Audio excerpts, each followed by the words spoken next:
police car remains one of the most important assets in the maintenance of public safety in our society. This fleet represents the continued thrust to modernize our police force. These vehicles are modified in a way that takes into account our terrain, our circumstances, and the requirements of policing in Jamaica.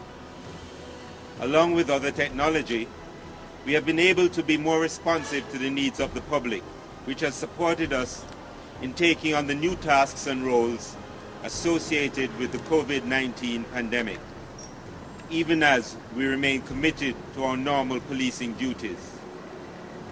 These vehicles are equipped with tracking systems that will allow for greater visibility of the deployment of these assets, as well as greater accountability and fleet management.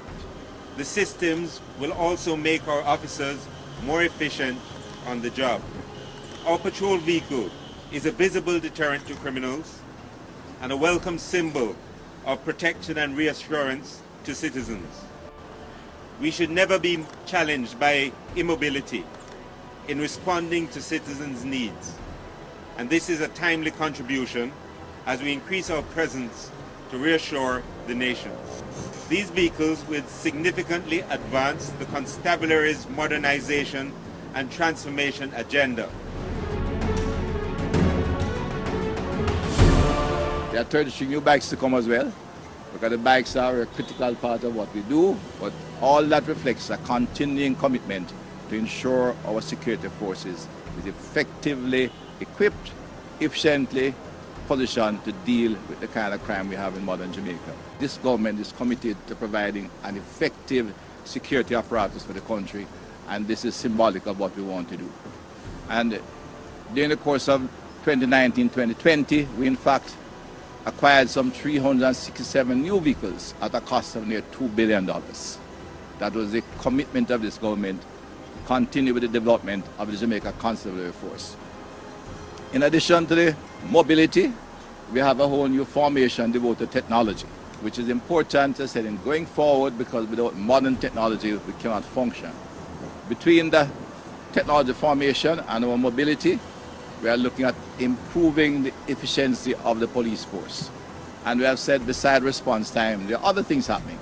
And I'm confident that as we proceed over this year and into the next, we maintain our commitment to giving the police force the resources they require and begin the process of expanding the numbers as we expand our training facility. The country can take comfort. We will overcome the disease of crime as well as the disease of COVID-19. This is the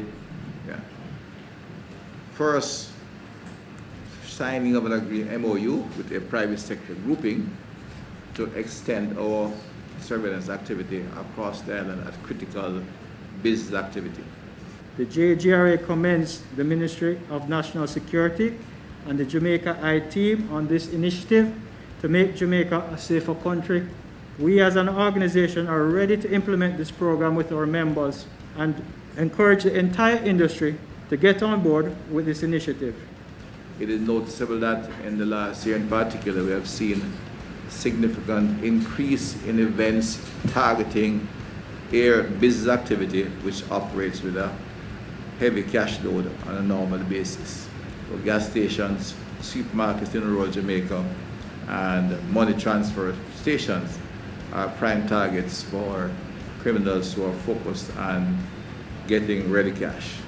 In order to ensure we have significant reduction of this kind of activity crime, we have to identify, apprehend, and prosecute the criminals involved. That is the surest way of ensuring we can stop any criminal activity. And this means ensuring that we have enough eyes to identify the individuals. In addition to the need for first-person affidavits, we have developed the Jamaica program, which is extending our capacity to survey section of the island on a much more extensive basis. The entire system, the core of the system, is now in place, and we're now looking at expanding and developing partnerships with several of our private sector business groupings. We further encourage other private sector entities to come forward and engage the Jamaica I with the aim of working together to reap the benefits of a lower crime rate in Jamaica. And we see this partnership as the next logical step to ensure that we support the country's fight against criminal elements. If we all pull together, I can assure the business owners that the police can provide the kind of security blanket required, but it needs full cooperation at all times by all involved. So again, let me commend the Jamaica Gasoline Retailers Association for initiating this event, and we look forward to expanding this to other challenge areas throughout Jamaica.